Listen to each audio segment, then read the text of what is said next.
வணக்கம் மக்களே, welcome to our channel SR tech. நம்ம சேனலுக்கு உங்களை அன்புடன் வரவேற்கிறேன். இந்த வீடியோ கிளிக் பண்ணி வந்ததுக்கு ரொம்ப நன்றி.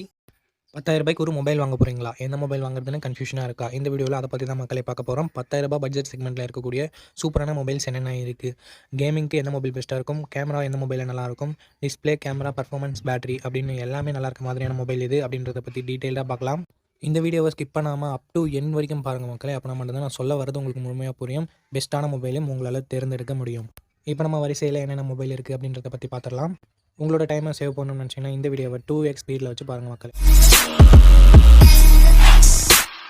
மக்களே, நம்ம சேனல் இப்போ தான் ஸ்டார்ட் பண்ணியிருக்கோம். நம்ம சேனலோட வளர்ச்சியின் கருதி ஒரு கிவ்அவேன்றது நம்ம நடத்த போகிறோம். வீடியோவை தொடர்ந்து பாருங்கள், எப்படி பார்ட்டிசிபேட் பண்ணுறதுன்னு சொல்கிறேன். இந்த இடத்த தக்க வச்சுருக்க மொபைல் ஐகோ Z9 லைட் தான். இந்த மொபைலில் நமக்கு HD டிஸ்பிளே தான் இருக்குது. IPS LCD பேனல் தான். 90 Hz ரெஃப்ரெஷ் ரேட் மட்டுமே இருக்குது. 840 நிட்ஸ் பிரைட்னஸ் கொடுத்துருக்காங்க. ஸோ அவுட்டோரில் ஓரளவுக்கு ஓகேவாக இருக்கும் அண்ட் ரொம்ப எதிர்பார்க்க முடியாது. 50+2 என்ற டியூவல் கேமரா செட்டப் வந்திருக்காங்க. 1080p வீடியோ 30 fps நம்மளால் ஷூட் பண்ண முடியும். 8 மெகாபிக்சல் செல்ஃபி கேமரா இருக்குது. இதிலேயே நம்மளால் 1080p வீடியோ 30 fps ஷூட் பண்ண முடியும். கேமராவோட பர்ஃபார்மன்ஸ் இந்த பட்ஜெட்டுக்கு ஓரளவுக்கு ஓகேன்னு சொல்லலாம். செல்ஃபி கேமரா இன்னும் கொஞ்சம் இம்ப்ரூவ்மெண்ட்டோடு இருந்திருக்கலாம். ஆண்ட்ராய்ட் 14 லான்ச் பண்ணியிருக்காங்க. Dimensity 6300 கொடுத்துருக்காங்க. ஓரளவுக்கு நல்ல பர்ஃபார்மன்ஸ் கொண்ட ப்ராசஸர்னே சொல்லலாம். 1-2 ஸ்கோர்ஸ் கிட்டத்தட்ட 4 லட்சம் பக்கம் வருது. eMMC ஸ்டோரேஜ் 5.1 தான் கொடுத்துருக்குது. ஒரு சின்ன நெகட்டிவாக இருக்குது. 8 5G பேண்ட் சப்போர்ட் கொடுத்துருக்காங்க. 2 வருஷம் ஆண்ட்ராய்டு அப்டேட்டும் 3 வருஷம் செக்யூரிட்டி பேட்ச் அப்டேட்டும் தராங்களாமா. 5000 mAh battery, 15 watt fast charging support இருக்குது. Hybrid SD slot 3.5mm audio jack தந்திருக்காங்க. இங்கே ஸ்டீரியோ ஸ்பீக்கர்ஸ் நமக்கு இல்லை. 4GB 128GB வேரியண்ட்டை 10,500 ரூபாய்க்கு ப்ரைஸ் பண்ணாங்க. பட் இப்போதைக்கு என்ன ப்ரைஸிங்கில் சேல் பண்ணிகிட்ருக்காங்க நான் உங்களுக்கு டிஸ்பிளே பண்ணிடுறேன். இதனோட பாசிட்டிவ் அப்படின்னு வரும்போது பர்ஃபார்மன்ஸை சொல்லலாம். அண்ட் மெயின் கேமரா கொஞ்சம் நல்லாவே இருந்தது. அண்ட் மற்றபடி பெரிய பாசிட்டிவ்ஸ்ன்னு சொல்கிறதுக்கு இதில் எதுவுமே இல்லை. நெகட்டிவ் பாயிண்ட்னு வரும்போது இங்கே ஒரு செல்ஃபி கேமரா கொஞ்சம் பெட்டராக கொடுத்துருந்துருக்கலாம்.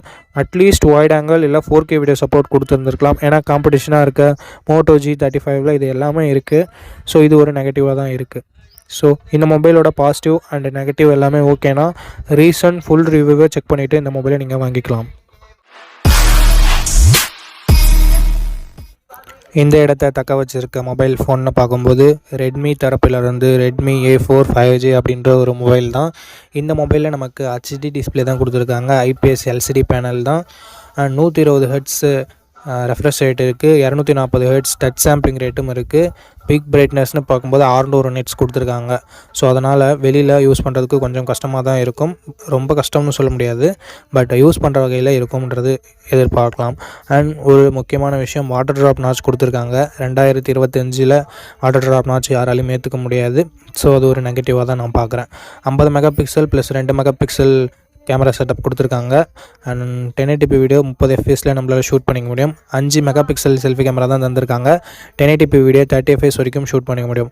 மெயின் கேமராவோட பர்ஃபார்மன்ஸ் மட்டும் இந்த பட்ஜெட்டுக்கு ஓகேன்னு சொல்லலாம். செல்ஃபி கேமராலாம் கொஞ்சம் பிலோ ஆவரேஜ்னு தான் சொல்ல முடியும். ஆண்ட்ராய்ட் 14 இந்த மொபைலில் லான்ச் பண்ணியிருக்காங்க. ஸ்னாப்ட்ராகன் கிட்டேருந்து ஸ்னாப்ட்ராகன் 4S Gen 2 என்ற ஒரு நல்ல பர்ஃபார்மன்ஸ் கொண்ட ப்ராசஸரே கொடுத்துருக்காங்க.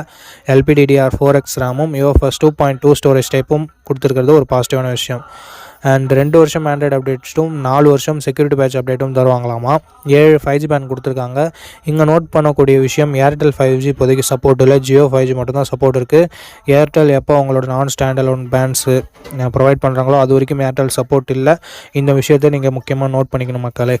5160 mAh பேட்டரியும் 33 வாட் ஃபாஸ்ட் சார்ஜிங் சப்போர்ட்டும் கொடுத்துருக்காங்க. பட் 18 வாட் மட்டும்தான் சப்போர்ட் இருக்குது. அதையும் நீங்கள் மனசில் வச்சுக்கணும்.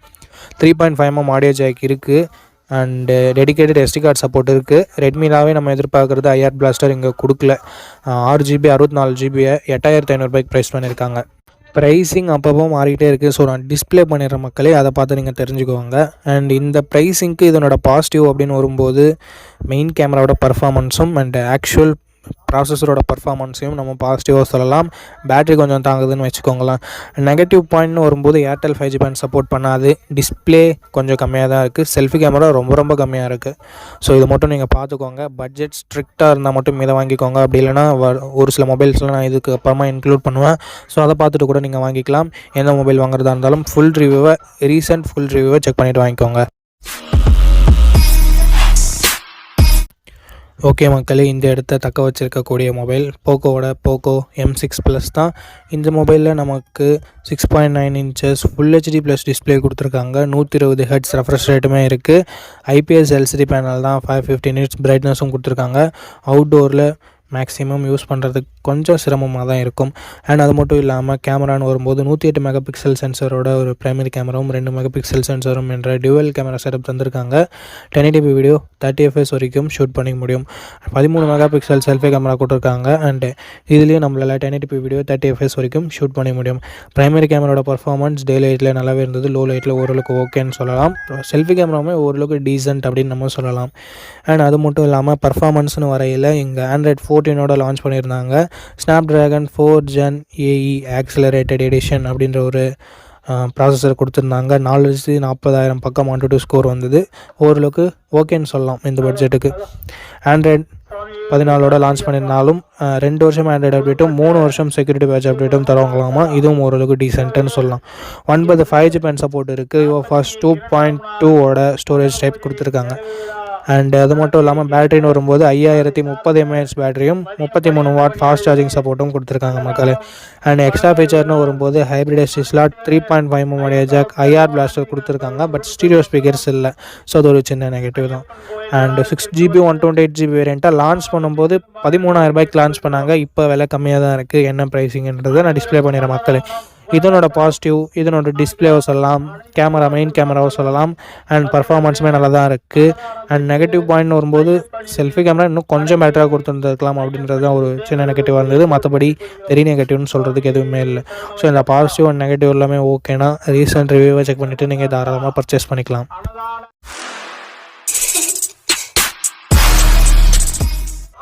இந்த இடத்த தக்க வச்சிருக்க மொபைல் Moto G35 தான் மக்களே. 6.72 inches full HD plus IPS LCD panel தந்திருக்காங்க. 120 ஹெர்ட்ஸ் ரெஃப்ரெஷ் ரேட் இருக்குது. 1000 நிட்ஸ் பீக் பிரைட்னஸும் கொடுத்துருக்காங்க. ஸோ இந்த பட்ஜெட்டுக்கு ஒரு சூப்பரான டிஸ்பிளே அப்படின்னு நம்ம சொல்லலாம். 50 மெகா பிக்சல் பிரைமரி கேமராவும் 8 மெகா பிக்சல் வைட் ஆங்கிள் சென்சாரும் கொடுத்துருக்காங்க. 4K வீடியோ 30 fps வரைக்கும் ஷூட் பண்ணிக்க முடியும். 16 மெகா பிக்சல் செல்ஃபி கேமரா இருக்குது. 1080p வீடியோ 30 fps வரைக்கும் ஷூட் பண்ணிக்க முடியும். கேமராவோட பர்ஃபார்மன்ஸுமே இந்த பட்ஜெட்டுக்கு சூப்பராகவே இருந்தது. அண்ட் 4K வீடியோ இந்த பட்ஜெட் செக்மெண்ட்டில் கொடுத்தது ஒரு சூப்பரான விஷயம். அதுவும் 4K வீடியோவும் கொடுத்து வைட் ஆங்கிளும் கொடுத்தது அட்டகாசமான விஷயம்னு சொல்லலாம். 16 மெகா பிக்சல் செல்ஃபி கேமராவும் இந்த பட்ஜெட்னு பார்க்கும்போது ஒரு சில மொபைல்ஸில் மட்டும்தான் இருக்குது. Moto G45 அதில் ஒன்று. ஆண்ட்ராய்ட் 14 தான் லான்ச் பண்ணியிருக்காங்க. இங்கே ஸ்னாப்ட்ராகனும் யூஸ் பண்ணல, மீடியாடெக்கும் யூஸ் பண்ணல. யூனிசாக் கிட்ட இருந்த யூனிசாக் T760 என்ற ஒரு நல்ல பர்ஃபார்மன்ஸ் கொண்ட ப்ராசஸரே கொடுத்துருக்காங்க. AnTuTu ஸ்கோர்னு பார்க்கும்போது கிட்டத்தட்ட 4,60,000 பக்கம் வருது. ஓரளவுக்கு டீசென்ட் ஸ்கோர் இந்த பட்ஜெட்டில். 1 வருஷம் ஆண்ட்ராய்டு அப்டேட் தான் தருவாங்களாம். 3 வருஷம் செக்யூரிட்டி பேட்ச் அப்டேட் தராங்களாமா. 12 5G சப்போர்ட்டும் கொடுத்துருக்காங்க. UFS 2.2 ஸ்டோரேஜ் டைப்பும் இருக்குது மக்களே. 5000 mAh battery, 18 what fast charging சப்போர்ட்டும் கொடுக்குறாங்க. எக்ஸ்ட்ரா ஃபீச்சர்னு வரும்போது ஹைப்ரிட் SD ஸ்லாட் தந்திருக்காங்க. 3.5mm ஆடியோ ஜாக் தந்திருக்காங்க. ஸ்டீரியோ ஸ்பீக்கர்ஸ் இருக்குது. Wi-Fi 5 சப்போர்ட்டும் இருக்குது. Bluetooth 5.0வும் இருக்குது. 4GB 128GB 10,000 ப்ரைஸ் பண்ணியிருக்காங்க. எக்ஸாக்டான ப்ரைஸிங்கை நான் டிஸ்பிளே பண்ணுறேன். இந்த ப்ரைஸிங்க்கு இதனோட பாசிட்டிவான விஷயம்னு பார்க்கும்போது டிஸ்பிளே 10,000 செக்மெண்ட்லேயே ஃபுல் ஹெச்டி 120 ஹெர்ட்ஸ் கொடுத்தது சூப்பரான விஷயம். வைட் ஆங்கிள் சென்சாரும் 4Kவும் கொடுத்தது அதை விட சூப்பரான விஷயம். பர்ஃபார்மன்ஸுமே டீசெண்டாக இருக்குது. அண்ட் மோட்டோவோட UI நமக்கு ரொம்ப க்ளீனாக இருக்கும். அதுவும் ஒரு பாசிட்டிவ். நெகட்டிவ் பாயிண்ட் அப்படின்னு சொல்லிட்டு பார்க்கும்போது பெருசாக எந்த வித நெகட்டிவும் சொல்கிற மாதிரி இல்லை. இந்த பாசிட்டிவ்ஸ் அண்ட் நெகட்டிவ்ஸோடு சேர்த்து ரீசெண்ட் ரிவ்யூவை செக் பண்ணிவிட்டு நீங்கள் இந்த மொபைலை தாராளமாக பர்ச்சேஸ் பண்ணலாம்.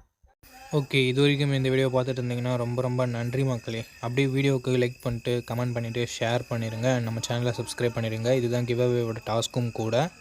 500 லைக், 100 கமெண்ட் அண்ட் 100 சப்ஸ்கிரைபர் இந்த வீடியோவுக்கு வந்ததுன்னா இந்த கிவ் அவேன்றது நம்ம நடத்தலாம் மக்களே. ஓகே, இந்த கிவ் அவே க்ரைட்டீரியா கம்ப்ளீட் ஆகிடுச்சுன்னா கீழே கமெண்ட் பண்ணுற ஒருத்தவருக்கு ஒரு ப்ளூடூத் நெக் பேண்ட் ஆர் ஒரு TWS நம்ம கிவ் அவேல தரலாம். 500 ரூபாய் ரேஞ்சில் இருக்கக்கூடியது. தேவை இருக்கவங்க பார்ட்டிசிபேட் பண்ணுங்கள் மக்களே. கிவ் அவே க்ரைட்டீரியா கம்ப்ளீட் ஆகிடுச்சுன்னா கிவ் அவேவும் கண்டிப்பாக நான் தரேன். ஓகே மக்களே, நம்ம லிஸ்ட்டில் இருக்க எல்லா மொபைல்ஸையும் பார்த்துருப்பீங்க. எந்த மொபைல் வாங்கலாம் அப்படின்ற உங்களுக்கு ஒரு ஐடியா கிடச்சிருக்கும் அப்படின்னு நினைக்கிறேன். அண்ட் நீங்கள் எந்த மொபைலை செலக்ட் பண்ணிருக்கீங்களோ அதனோட ஃபுல் ரிவ்யூவை செக் பண்ணிவிட்டு வாங்கிக்கோங்க. எதுக்காக அப்படி சொல்கிறேன்னா, மொபைலில் இருக்க பிரச்சனைகளை மொபைல்ஸ் பிராண்ட்ஸு அப்டேட் மூலமாக சரி பண்ணுவாங்க. ஸோ அந்த மாதிரி நான் நெகட்டிவ்ஸாக சொன்ன விஷயத்த கூட மொபைல் பிராண்ட்ஸ் ஃபிக்ஸ் பண்ணியிருக்கலாம். ஸோ அதுக்காக தான் ரீசெண்டாக யாராவது ஃபுல் ரிவ்யூ அப்லோட் பண்ணியிருக்காங்களா அப்படின்னு சொல்லிட்டு பாருங்கள். அண்ட் அந்த ஃபுல் ரிவ்யூ நீங்கள் பார்த்துட்டு வாங்குறீங்க அப்படின்ற பட்சத்தில் உங்களுக்கு இன்னுமே பெட்டரான இன்ஃபர்மேஷன்றது கிடைக்கும். ஓகே மக்களே, இந்த வீடியோவை இது வரைக்கும் பார்த்துருந்தீங்கன்னா உங்களுக்கு என்னோடய நெஞ்சார்ந்த நன்றிகள். ரொம்ப ரொம்ப நன்றி. நான் இதே மாதிரி இன்னொரு நல்ல வீடியோவில் மீட் பண்ணுறேன். நம்ம சேனலில் இது வரைக்கும் பார்த்துருக்கீங்கன்னா உங்களுக்கு பிடிச்சிருக்குன்னு நினைக்கிறேன். அப்படி பிடிச்சிருந்ததுன்னா லைக் பண்ணிக்கோங்க, சப்ஸ்கிரைப் பண்ணிக்கோங்க, உங்கள் ஃப்ரெண்ட்ஸ்கிட்டையும் ஃபேமிலி மெம்பர்ஸ்கிட்டையும் ஷேர் பண்ணுங்கள். இதே மாதிரி இன்னொரு நல்ல வீடியோவில் மீட் பண்ணுறேன். நன்றி, வணக்கம்.